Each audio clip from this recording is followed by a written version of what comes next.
Feel those tendrils tickling the back of your neck? That must mean we have some new Unearthed Arcana for 5th edition D&D. This month, the Sorcerer and the Warlock get some tentacle love, and we'll give you all the details in this week's Gallant Goblin Gazette. We're doing a new show now?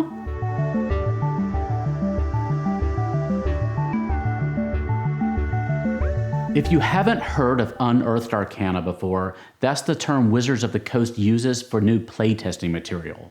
After a period of testing, feedback, and iterating, the material that gets a good response from the community shows up in future source books, making them official. If you're a user of D&D Beyond, like I am, then the Unearthed Arcana material is available for use there as well, usually about a week after it's been announced. This month, we get 2 new subclasses, plus a shiny new cantrip. First, we have the new sorceress origin, the Aberrant Mind. This is for those folks whose brains were touched by some alien influence. The author suggests that maybe you were once the thrall of an aboleth, but somehow managed to break free. Or perhaps you were captured and experimented on by the mind flayers. However it happened, this alien influence left you altered. And some other people may notice something a little eerie about you. Maybe your pupils squirm about in your eyes when you're excited, or a sense of dread radiates off of you when you cast a spell. Whatever happened, it left you with new abilities.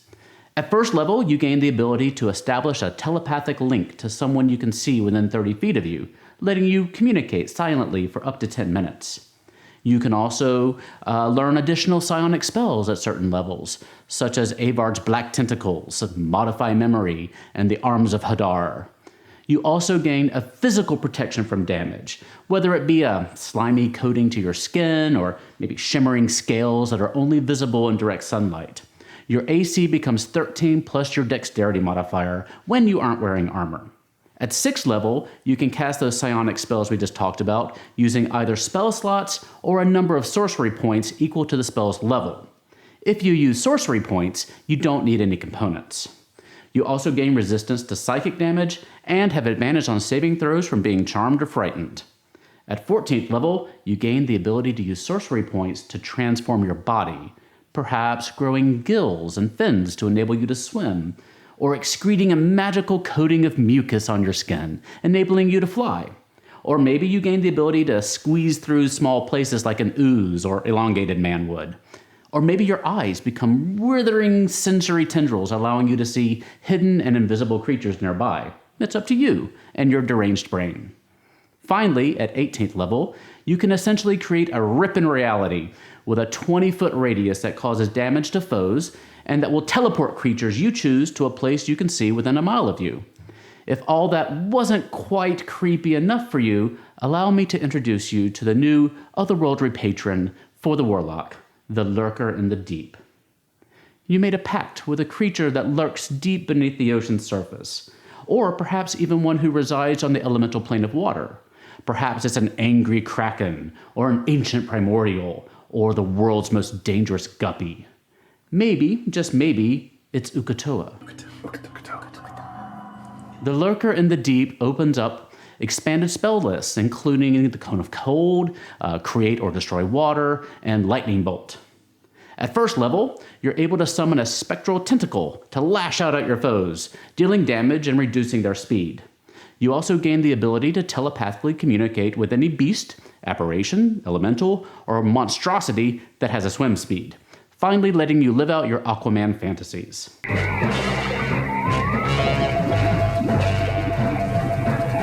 My ability to talk with fish is of no help, Wonder Woman. At 6th level, you're able to breathe both air and water, gaining a swimming speed equal to your walking speed, and gain resistance to cold damage. You also gain greater control over your summoned tentacles and can use them to protect allies. At 10th level, you can summon a spectral 10-foot maw that clamps down on enemies, restraining and damaging them. If there's a creature trapped in the maw at the start of your turn, you gain some temporary health. Finally, at 14th level, you can call on your patron directly for aid. It breaches reality and comes to the rescue, either teleporting you and up to 5 of your closest friends to a place within 100 miles that you visited in the last 24 hours, or by striking up to 5 creatures and dealing them significant damage while knocking them prone. And those are the 2 new subclasses.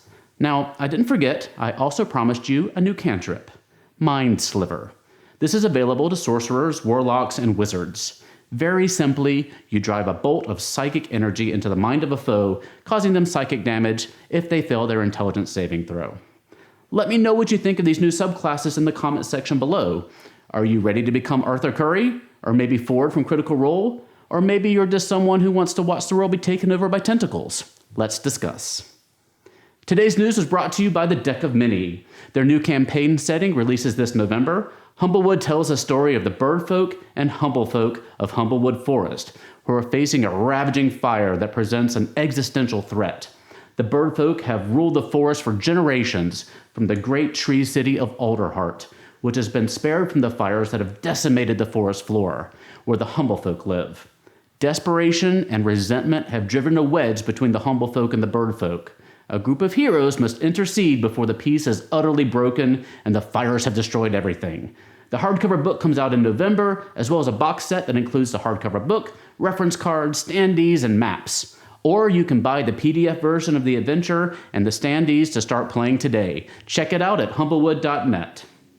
Thanks for watching. If you enjoyed yourself, leave us a comment and a like below. Subscribe and ring the bell to get full reviews of upcoming tabletop RPG supplements, including minis, premium figures, terrain, adventures, and more. Thanks for watching, and we'll see you next time at the Gallant Goblin.